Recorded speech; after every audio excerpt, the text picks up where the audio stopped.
Om Shanti. Good morning.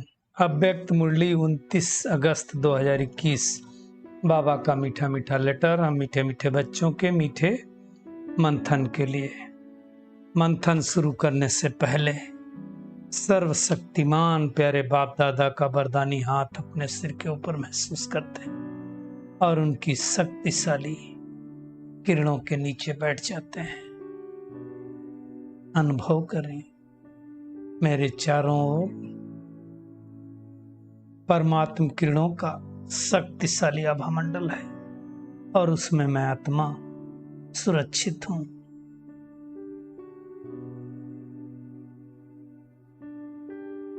ये मुरली अव्यक्त बाप दादा के रिवाइज कोर्स 12 मार्च 1988 की अव्यक्त वाणी है। मुरली का शीर्षक है 3 प्रकार का स्नेह तथा दिल के स्नेही बच्चों की विशेषताएं। टाइटल ही इतना सुंदर है तो मुरली कितनी सुंदर होगी। तो बड़े ध्यान से मगन अवस्था में बाबा की मुरली सुनेंगे। बाप दादा बोले, आज बाप दादा अपने स्नेही, सहयोगी और शक्तिशाली ऐसे तीनों विशेषताओं से संपन्न बच्चों को देख रहे हैं। स्नेही भी हैं, सहयोगी भी हैं और शक्तिशाली हैं। 3 चीजों की ही तो जरूरत होती है।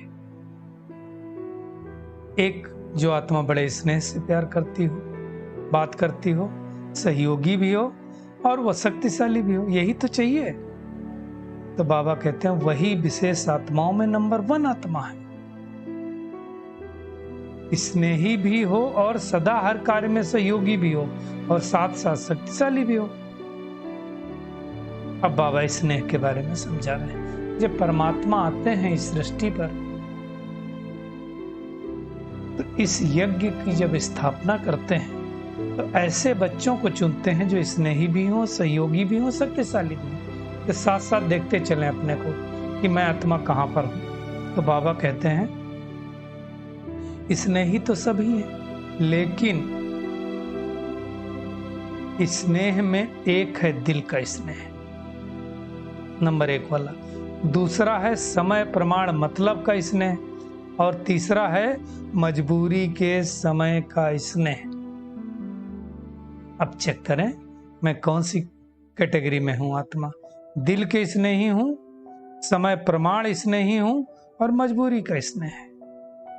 बाबा कहते हैं अब पहले वाले की विशेषता, जो दिल का स्नेही है उसकी विशेषता क्या होगी? वो सर्व संबंध और सर्व प्राप्ति सदा सहज स्वतः अनुभव करेंगे। जो स्नेही होंगे वो क्या होगा? सर्व संबंध और सर्व प्राप्ति सदा सहज स्वतः अनुभव करेंगे। दिल के स्नेह की बात हो रही है, दूसरी तीसरी वालों की बात नहीं हो रही। एक संबंध की अनुभूति में भी कमी नहीं होगी। हर संबंध परमात्मा से, चाहे दोस्त का हो, चाहे पिता का हो, चाहे सदगुरु का हो, चाहे शिक्षक का हो, सब कुछ अनुभव करेंगे। जैसा समय वैसे संबंध के स्नेह के भिन्न भिन्न अनुभव करने वाले, समय को जानने वाले और समय प्रमाण संबंध को भी जानने वाले हो। जैसा संबंध, जैसा समय वैसा संबंध निभाएंगे। देखिए बहुत सूक्ष्म बात बाबा बता रहे हैं। अगर बाप जब शिक्षक के रूप में से पढ़ाई पढ़ा रहे हैं, बाप मान लो बाबा मुरली सुना रहा है, अब ऐसे समय पर शिक्षक के संबंध का अनुभव न कर सखारूप की अनुभूति में, मिलन मनाने व रूह रिहान करने में लग जाए। बाबा मुरली सुना रहा है तो क्या करना चाहिए हमको कि हमारा परम शिक्षक मुझ स्टूडेंट को मुरली सुना रहा है तो प्यार से सुनना चाहिए। अब मुरली सुनाने के बजाय उस समय मैं बाबा से रूह रिहान करने लगूं, सोचने लगूं खुदा मेरा दोस्त है, कुछ और करने लगूं, तो पढ़ाई की तरफ अटेंशन तो नहीं होगा ना। पढ़ाई के समय अगर कोई कहे मैं आवाज से परी की स्थिति में बहुत शक्तिशाली अनुभव कर रहा हूं, तो पढ़ाई के समय क्या वह राइट है? सोचो। इसी प्रकार कोई जब शक्तिशाली अनुभव करना अमृत के बेले तो पढ़ाई करने बैठ जाए तो क्या कहेंगे?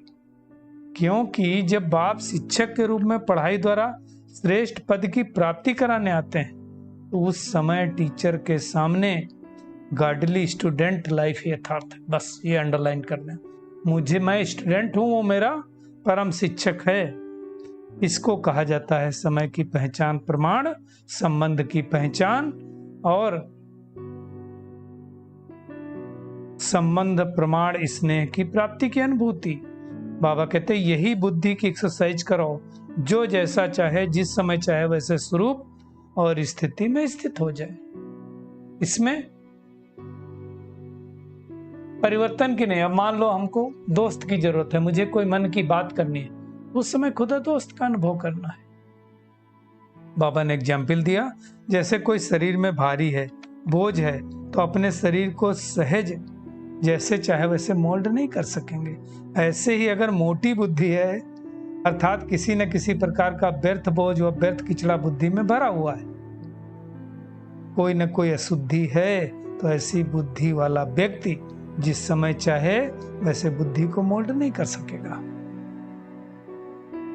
इसलिए बहुत स्वच्छ, महीन, अति सूक्ष्म दिव्य बुद्धि चाहिए, बेहद की बुद्धि चाहिए, विशाल बुद्धि चाहिए। चेक करें हमारी ऐसी विशाल बुद्धि बनी है। ऐसी बुद्धि वाले क्या करेंगे, जिस संबंध को जिस समय जैसा संबंध चाहेंगे अनुभव कर सकेंगे। बाबा कहते स्नेह ही तो सभी हैं, लेकिन बाबा तो दिल के स्नेह की बात कर रहा है, लेकिन सर्व संबंध का स्नेह समय प्रमाण अनुभव करने वाले सदा ही इसी अनुभव में इतने बिजी रहते हैं। हर संबंध के भिन्न भिन्न प्राप्तियों में इतना लवलीन रहते, इतना मगन रहते, जो किसी भी प्रकार का विघ्न अपनी तरफ झुका नहीं सकता है। इसलिए स्वतः ही सहयोगी स्थिति का अनुभव करते हैं। इसको कहा जाता है नंबर 1 स्थार्थ स्नेही आत्मा। चेक करें हम ऐसे बने हैं। स्नेह के कारण ऐसी आत्मा को क्या होगा, समय पर बाप द्वारा हर कार्य में स्वतः ही सहयोग की प्राप्ति होती रहेगी। तो इसके कारण स्नेह अखंड, अटल, अचल, अविनाशी अनुभव होगा। तो नंबर 1 स्नेही बनना है तो क्या करना पड़ेगा, हर संबंध का जिस समय जिस संबंध की आवश्यकता है उसका अनुभव करना। बाबा कहते दूसरे और तीसरे की तो बात ही नहीं करते, वर्णन करने की आवश्यकता नहीं, क्योंकि सब तो जानते हैं समय प्रमाण और समस्या प्रमाण बदलता रहता है ना। समय प्रमाण वाले क्या हो, जरूरत हुई तो बाबा के घर में दिखाई देंगे, जरूरत होगी तो बाबा याद आएंगे, समय प्रमाण मतलब भरे। और तीसरी मजबूरी, अब बीमार हो गए, बाबा याद आया, बाबा के घर गए, ठीक हो गए, बाबा भूल गया, तो ये हो गई मजबूरी वाली। तो हमको उन दोनों में पड़ना ही नहीं है। पहले वाले में मेरी क्या स्थिति है उसकी चेकिंग करना। बाबा कहते आज तो स्नेह का सुनाया, फिर सहयोग और शक्तिशाली का सुनाएंगे। तीनों ही विशेषताएं चाहिए, स्नेही भी होना चाहिए, सहयोगी भी होना चाहिए, शक्तिशाली होना चाहिए।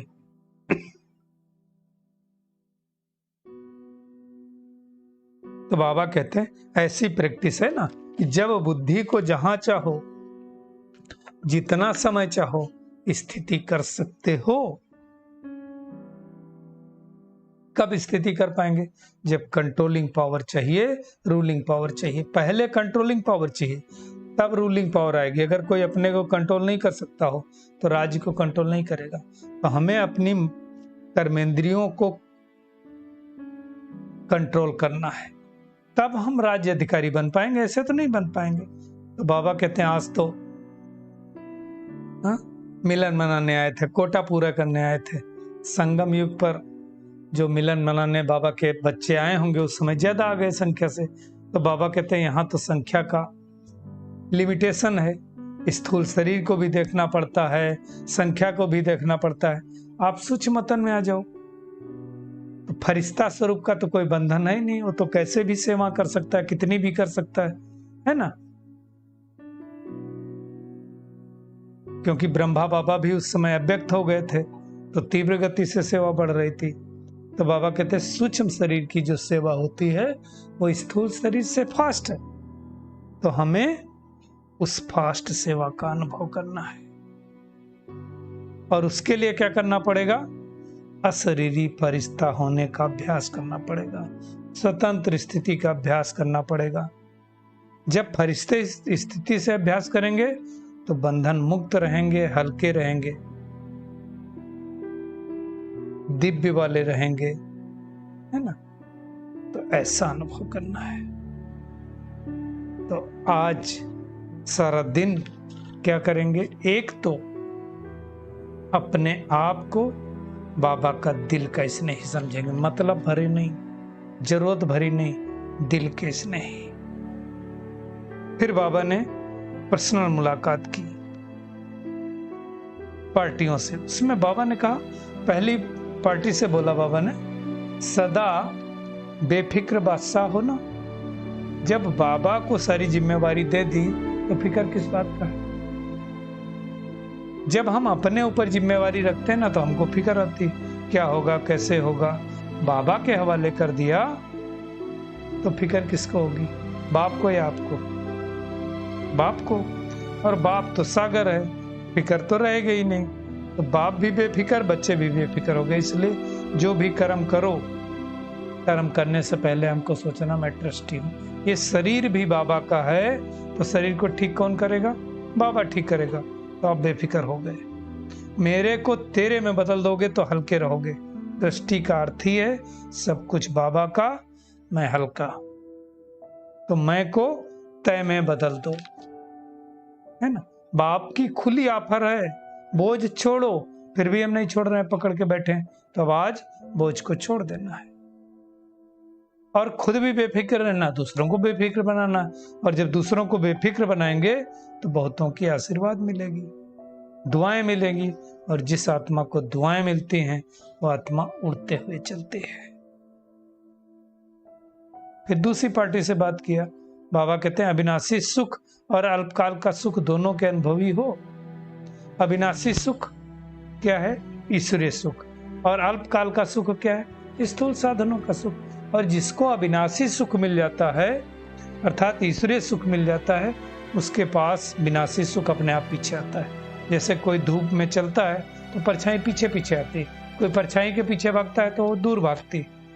तो हमको क्या करना है? परमार्थ करना है, ईश्वरीय सुख में रहना है, ईश्वरीय अविनाशी सुख के पीछे भागना है, विनाशी सुख के पीछे नहीं भागना। विनाशी सुख व्यवहार है, परमार्थ करेंगे तो व्यवहार अपने आप मिल ही जाएगा। तीसरी पार्टी से बाबा ने बात किया और कहा, सदा अपने को विजयी पांडव समझते हो ना। पांडव के चित्र कितने बड़े बड़े दिखाए गए, है ना, शक्तिशाली दिखाए जाते हैं, कभी कमजोर नहीं दिखाए जाते हैं। बाबा कहते हैं, ऐसे तुम आत्मा को बहुत बहादुर बनना है, कमजोर नहीं बनना है।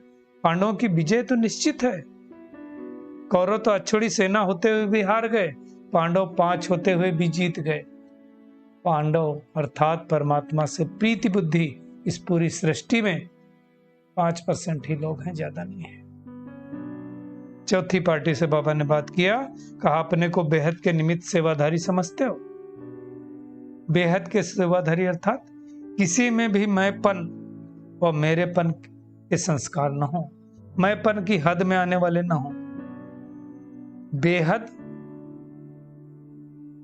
में न मैं है न मेरा है, सब बाप का है। मैं भी बाप का तो सेवा भी बाप का, इसको कहते हैं बेहद सेवाधारी। तो हद में नहीं आना, बेहद सेवाधारी। हद में आते हैं तो खुशी गायब हो जाती है, बेहद में जाते हैं तो खुशी बरकरार रहती है। फिर बाप दादा ने विदाई के समय पे बात किया बड़े भाई बहनों से, दादियों से, कि सेवा के प्लान अच्छे बनाए हैं, परंतु सेवा को अच्छी रीति से समझें, उसमें कोई भी मिक्स ना हो इधर उधर की बातें। प्लान बुद्धि होकर के बनाएं तो सेवा बहुत फास्ट होगी और कई गुना हो सकती है। बाबा कहते अभी कितनों को संदेश देना बाकी। उस समय बाबा ने कहा था 550 करोड़ आबादी थी, अभी तो 800 करोड़ के आसपास है। उस समय बाबा ने कहा था 1-2 करोड़ लोगों को बाबा का परिचय मिलना है, अभी मान लेते हैं 10 करोड़ को मिल गया होगा। तो भी बहुत सारी आत्माओं को बाबा का परिचय देना है ना। तो हमको क्या करना है? बाबा का संदेश सबको देते जाना है। फिर बाबा ने कहा कि फिर क्या होगा, जो अनेक धर्म के लोग हैं वो धीरे धीरे मोल्ड होकर के बाबा के ज्ञान की तरफ आते जाएंगे। फिर बाबा ने वरदान दिया, मनन शक्ति द्वारा बेस्ट के बेट को समाप्त करने वाले सदा शक्तिशाली हो। बाबा कहते हैं आत्मा पर बेस्ट का ही बेट है। आत्मा भारी क्यों होती है? वजन जाता है। क्या वजन है? बेस्ट संकल्प। ये होगा तो क्या होगा, वो होगा तो क्या होगा, इसी में मन उलझा रहता है। बेस्ट बाणी, फिर बोलने लगते हैं तो इधर की बातें उधर की बातें, बेस्ट बाणी हो गई। बेस्ट कर्म, फिर क्या हो गया, संकल्प बेस्ट चले, बाणी बेट हो गई, बेस्ट हो गई तो कर्म भी बेस्ट हो जाते हैं। इससे क्या हो रही है? आत्मा भारी हो रही है, हमें तो हल्का बनना है। बाबा कहते हैं अब इस बेट को खत्म करो। इस बेट को समाप्त करने के लिए बाबा ने साधन दिया, सदा सेवा में बिजी रहो, मनन शक्ति को बढ़ाओ, कोई पॉइंट लेकर के मनन करो। इससे आत्मा शक्तिशाली बन जाएगी। जैसे भोजन अगर हजम ना करो तो खून नहीं बनता है, हजम करने से खून बनता है, शक्ति का काम करता है। ऐसे मनन करने से ही आत्मा की शक्ति बढ़ती है।